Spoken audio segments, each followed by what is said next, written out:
Video में हम लोगों ने सीखा कि दो लीनियर इक्वेशन हो तो वो कितने सोल्यूशन रखते हैं।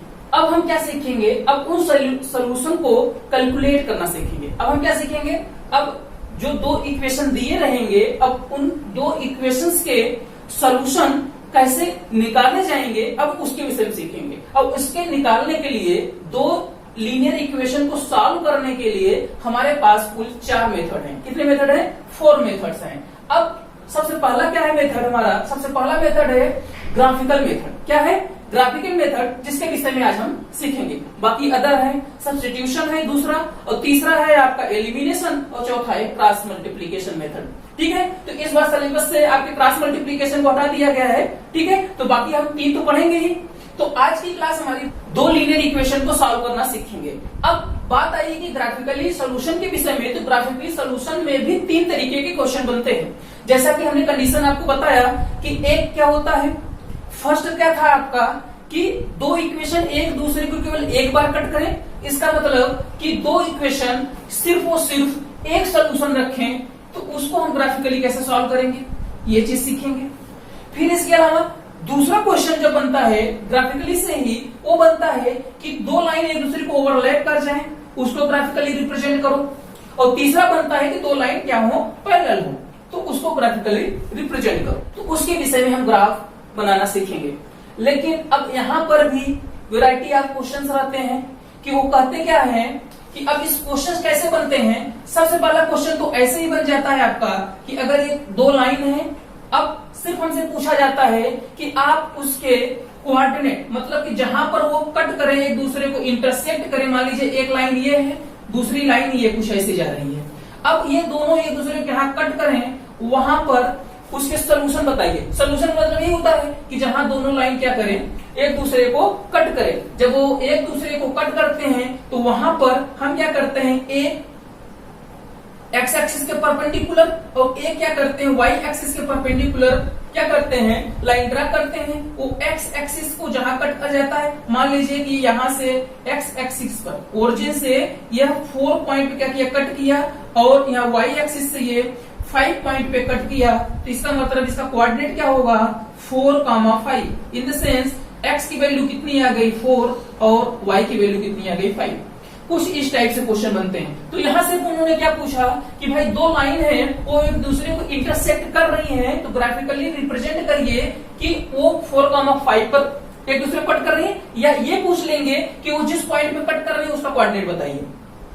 पहले टाइप के क्वेश्चन बनता है। दूसरे टाइप कैसे क्वेश्चन बनता है कि भाई दो लाइन्स हैं, वो एक दूसरे को कुछ ऐसे कट कर रही। मान लीजिए कि ये लाइन है एक, और एक लाइन ये है। ठीक है, अब ये दोनों ये दूसरे को यहाँ पे कट कर रही। तो अब कहा जाता है कि आप दोनों लाइन द्वारा देखिए ये किस पॉइंट पर कट कर रहे हैं। या क्वेश्चन में क्या पूछता है कि अगर दो लाइन इक्वेशन है, ड्रा कीजिए ग्राफ पर। हाँ, ड्रा हो जाता है। फिर इसके बाद कहता है कि दोनों लाइन, देखिए ये पहली लाइन अगर है और ये दूसरी लाइन है, दोनों लाइन और X axis and Y axis चारों साइड्स, मतलब एक्स एक्सिस, वाई एक्सिस, पहला लाइन की इक्वेशन, दूसरे लाइन की इक्वेशन के द्वारा जितना भी एरिया बाउंड किया जा रहा है, आप उसे सेट करिए। ये देखिए इस तरीके से सेट करने के लिए आ जाता है। तीसरे टाइप के क्वेश्चन में क्या कहता है कि अगर दो लाइन है, दो लाइन की इक्वेशन दिया गया है, एक है लाइन ये, हमने मान लिया ये फर्स्ट है और ये सेकेंड लाइन है।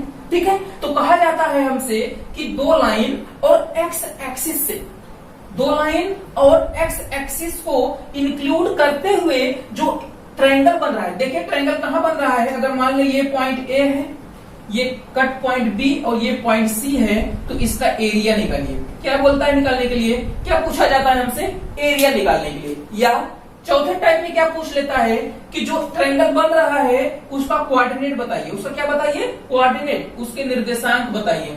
मतलब इस पॉइंट पर एक्स वाई की वैल्यू, इस पॉइंट पर एक्स वाई की वैल्यू, और इस पॉइंट पर एक्स वाई की वैल्यू। तो हम चलिए एक ऐसा एग्जांपल लेते हैं जिसमें सारे क्वेश्चंस क्या हो जाएं, इन्वॉल्व हो जाएं, और हमारा सिर्फ एक ही क्वेश्चन से सारे डाउट्स क्लियर हो जाएं। चलिए आइए क्वेश्चन सॉल्व करते हैं। एक एग्जांपल लेते हैं जो एग्जाम में पूछा गया एग्जांपल है। ठीक है, उससे सॉल्व करके हम अपने इस टॉपिक को कंप्लीट करेंगे। कोई दिक्कत यहां तक समझने में? ये चारों मेथड समझ में आए आपको कि कितने टाइप्स क्वेश्चन बनते हैं, सिर्फ और सिर्फ एक सोल्यूशन, यूनिक सोल्यूशन कंडीशन में कितने क्वेश्चन बनते हैं। ठीक है, तो आइए अब क्वेश्चन सॉल्व करते हैं। तो आइए देखते हैं क्वेश्चन। देखिए क्वेश्चन दिया गया है, हमें कहा जा रहा है कि ये दो लीनियर इक्वेशन है विद टू वेरिएबल्स। देखिए x और y है यहाँ पर, और एक इक्वेशन ये है और एक इक्वेशन ये है, तो हमने इसे बोल दिया फर्स्ट इक्वेशन, इसे बोल दिया सेकेंड इक्वेशन। ठीक है, अब हमसे कहा जा रहा है कि इसे क्या कीजिए, आप ग्राफिकली सॉल्व करिए। क्या कहा जा रहा है, ग्राफिकली सॉल्व करने के लिए कहा जा रहा है। और पूछा क्या जा रहा है, पहला पूछा जा रहा है कि आप उस रीजन को सेट करिए या उस रीजन को आप कलर करिए जो एक्स एक्सिस और इन दो लाइंस के द्वारा क्या है, इनक्लोज है। ठीक है, जो इस लाइन और एक्स एक्सिस के द्वारा क्या है, घिरा हुआ है, उसे क्या करिए, सेट करिए। दूसरा क्वेश्चन पूछा जा रहा है कि आप इस लाइन और एक्स एक्सिस के साथ जो पहले इक्वेशन का लाइन है, दूसरे इक्वेशन के लाइन और एक्स एक्सिस के साथ जो मिलकर एक ट्रायंगल बन रहा है, आप उसके तीनों वर्टिसेस को कैलकुलेट करिए या उनके तीनों निर्देशांकों का मान बताइए। और फिर पूछा जा रहा है आपसे तीसरे नंबर पर कि जो ट्रायंगल बना हुआ है, आप उसका क्या करिए, एरिया भी कैलकुलेट करिए। कोई दिक्कत क्वेश्चन समझने में? आइए सारी बातों का हम लोग बारी बारी से सॉल्यूशन करते हैं। ठीक है, तो हम ग्राफ रिप्रेजेंटेशन तो हमें आता है। जब हम लोग पढ़ रहे थे कोऑर्डिनेट ज्योमेट्री, तो वहां पे हमने लाइन का ग्राफ रिप्रेजेंटेशन सिखाया था, कैसे किया जाता है। अब उसी चीज को हम लोग यूज करेंगे और एक ग्राफ ड्रा करेंगे। ठीक है, ग्राफ ड्रा करने के बाद बारी बारी से अपने सारे क्वेश्चंस का आंसर देंगे। कोई दिक्कत यहां तक? तो आइए सॉल्व करते हैं।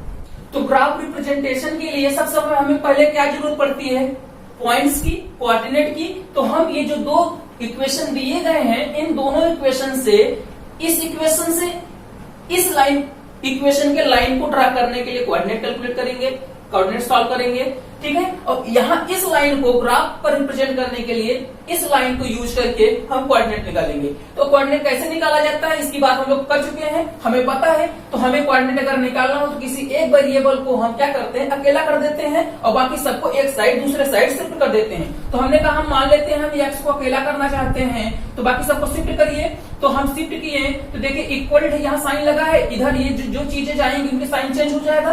तो -11 है तो क्या हो जाएगा, +11। और क्या है 2y, क्या है प्लस है तो इधर जाएगा माइनस हो जाएगा, -2y इक्वल ये हो जाएगा। अब देखिए 3 क्या है, x के साथ मल्टीप्लाई, इधर जाके क्या हो जाएगा, डिवाइड।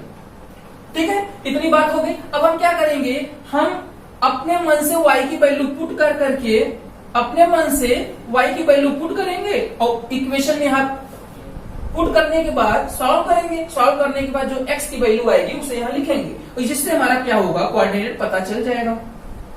तो हमने कहा कि हम y इक्वल टू सबसे पहले क्या रखते हैं, 2 रख दे या 1, हाँ 2 रख दे या 1 रख दे। ठीक है, आइए देखते हैं। तो हमने क्या किया, सबसे पहले 1 रखा, y इक्वल टू 1 रखा।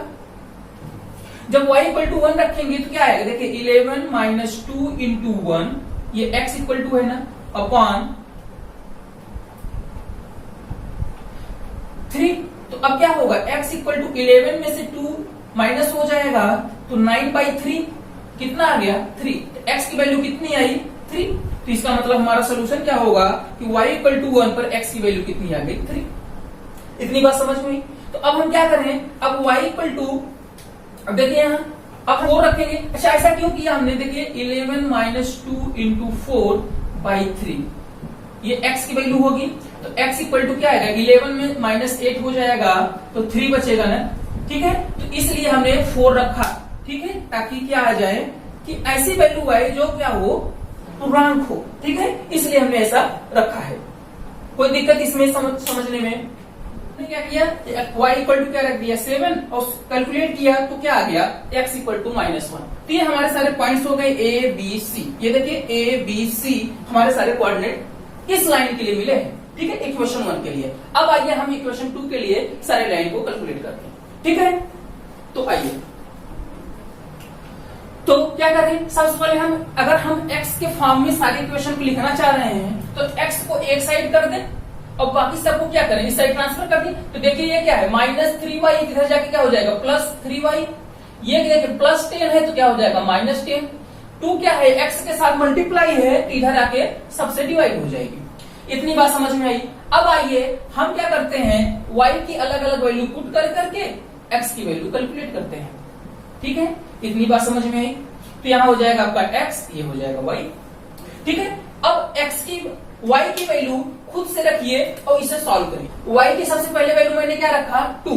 देखिए, तो y की वैल्यू आपने 2 रखा, तो x की वैल्यू कितनी आएगी, तो x इक्वल टू कितना दिया है, 3 इंटू 2 माइनस 10/2। तो क्या है ये, 6 माइनस 10/2 मतलब -4/2। तो x इक्वल टू कितना आ गया, -2। ठीक है, तो यहाँ क्या आ जाएगा, x इक्वल टू भी कितना आ जाएगा, -2। कोई दिक्कत नहीं बात समझने में। अब देखिए, अब y इक्वल टू क्या रखा जाए, देखिए 4 रखा, तो क्या हो जाएगा, 4 इंटू 3 12। 12 में से 10 माइनस होगा, बचेगा 2, तो 2 से डिवाइड होगी कितना आ जाएगा, 1। ये देखिए, अब देखिए कुछ और वैल्यू रखने से हमारा काम बन सकता है।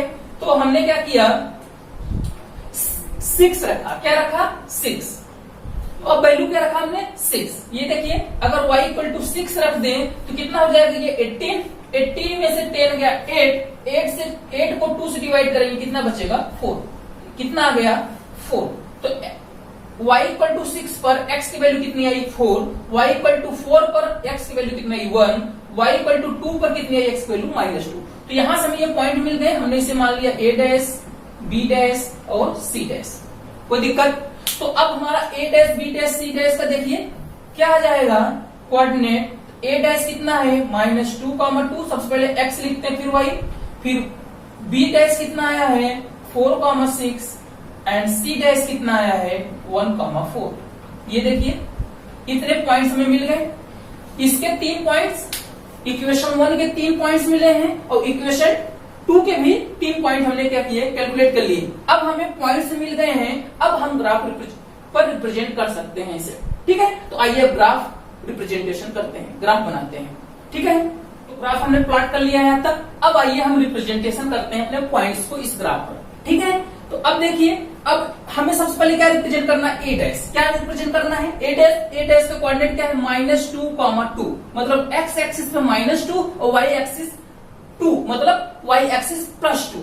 ठीक है, तो x एक्सिस पर ये है आपका x एक्सिस, ये देखिए ये x डैश x है और ये क्या है आपका y डैश।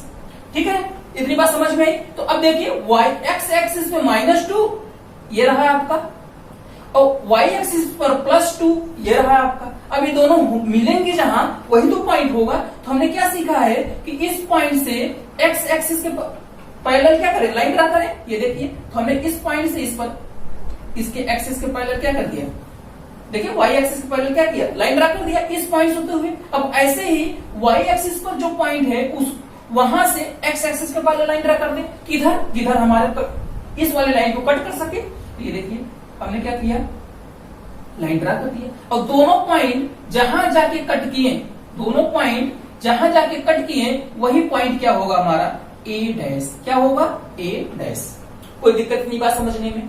ऐसे ही अब हम क्या करें, b डैश को रिप्रेजेंट करें। तो b डैश कितना है हमारा, 4, 6। तो इसका मतलब x एक्सिस पर +4 और y एक्सिस पर +6। तो x एक्सिस पर +4 कहाँ है, यहाँ है, और y एक्सिस पर +6 कहाँ है, यहाँ है। तो क्या करें, सबसे पहले इसे लाइन ड्रा कर दें।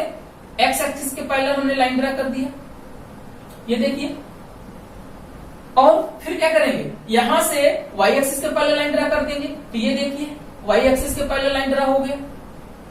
तो दोनों एक दूसरे को जहां कट कर जाएंगे वही क्या होगा हमारा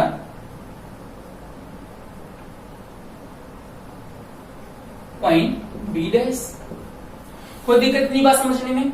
आइए सी डैश देखें क्या है, 1, 4 x एक्सिस पर 1 और y एक्सिस पर 4। तो ये है आपका, ये देख लीजिए इसके पैरेलल, यहां से सिल ड्रा कर दीजिए। ये जहां कट कर जाएंगे वही हमारा क्या होगा, ये कट कर गया तो ये क्या हो जाएगा हमारा पॉइंट सी डैश। कोई दिक्कत। आइए अब क्या करते हैं, ज्वाइन करते हैं। देखिए एक स्ट्रेट लाइन बन रहा है तो इसे ज्वाइन करिए। कोई दिक्कत इस लाइन को ड्रा करने में। आइए तीसरी पॉइंट, अब दूसरे पहले इक्वेशन की फर्स्ट पॉइंट को रिप्रेजेंट करते हैं। तो पहला पॉइंट कितना है, 3, 1। तो x एक्सिस पर 3, y एक्सिस पर 1 कहाँ है, ये देखिए एक्स एक्सिस पर 3 और वाई एक्सिस पर 1, ये पॉइंट कट किया और मिल गया आपको पॉइंट ए। ठीक है, अब क्या करें बी को, तो 1,4 एक्स एक्सिस पे वो, वाई एक्सिस पर कितना 4, तो देखिए 1 एक्स एक्सिस पर 1, वाई एक्सिस पर 4 यहीं पर है, जहां सी डैश है वहीं पर हमारा क्या होगा पॉइंट बी, क्या होगा पॉइंट बी।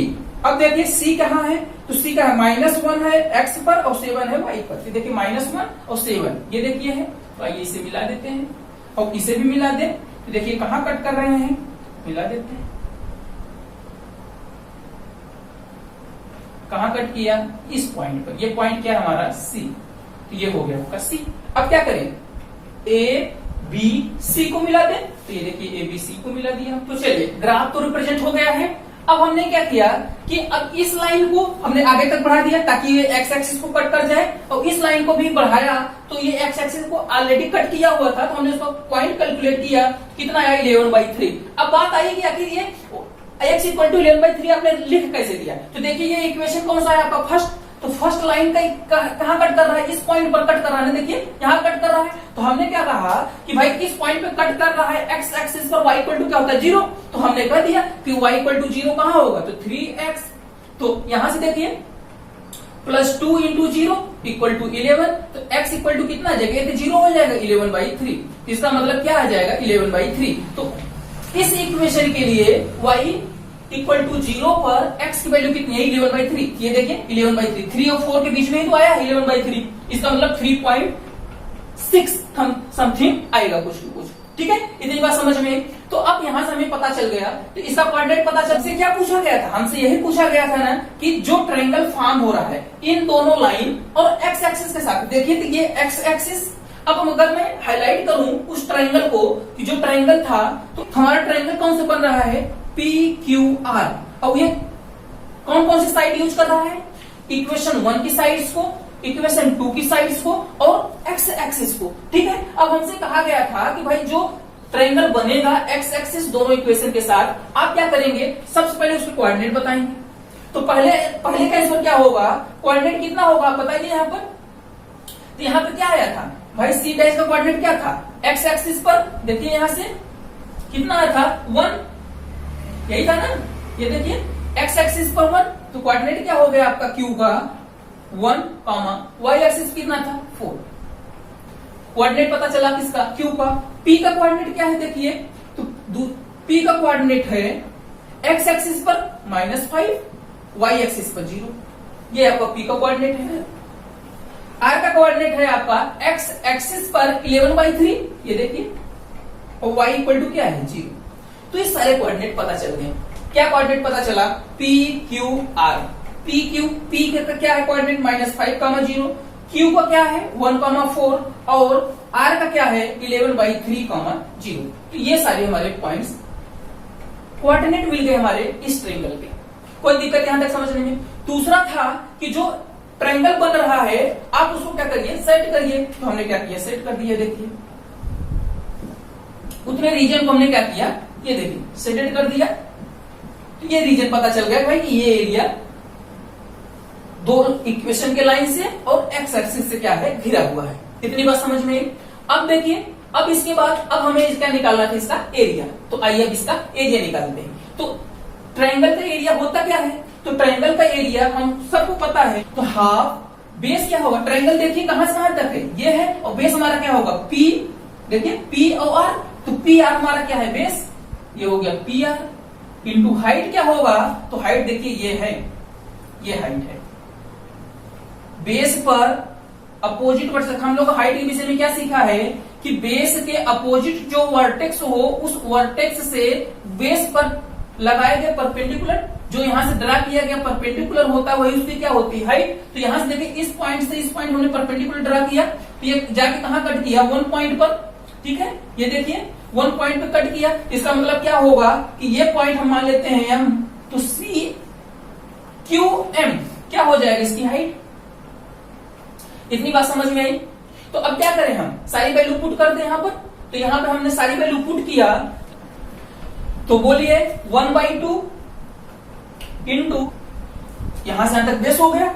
अब हाइट कितनी है, हाइट सीधा सीधा 4 दिख रहा है, तो इंटू 4, अब यहां से सॉल्व कर लीजिए तो 2 से कैंसिल हो जाएगा।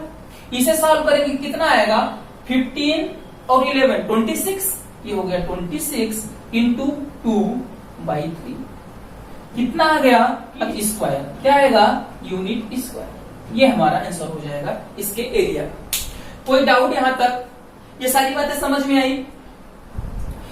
तो हम लोगों ने ग्राफ रिप्रेजेंट किया और ग्राफ के ही हेल्प से हमने एक ग्राफ से एक ही क्वेश्चन में 3 क्वेश्चन को सॉल्व किया, एक साइडेड, एक कोऑर्डिनेट और तीसरा एरिया। और इसी टाइप से क्वेश्चन पूछे जाते हैं। तो ये सारे ग्राफ रिप्रेजेंटेशन और जो पूछे गए थे उन तीनों क्वेश्चन का क्या किया, सोल्यूशन किया। पहला क्वेश्चन था कि भाई जो इन दोनों लाइन और एक्स एक्सिस से जो भी ट्रायंगल बन रहा है उसके सारे कोऑर्डिनेट बताइए। हम लोगों ने कोऑर्डिनेट बताया। फिर इसके बाद कहा गया कि वो ट्रायंगल को साइडेड करिए, हमने साइडेड किया। और तीसरा क्वेश्चन हमसे पूछा गया था कि उस ट्रायंगल का एरिया बताइए। हमने देखिए एरिया भी कैलकुलेट कर लिया, आया 17.33 यूनिट स्क्वायर।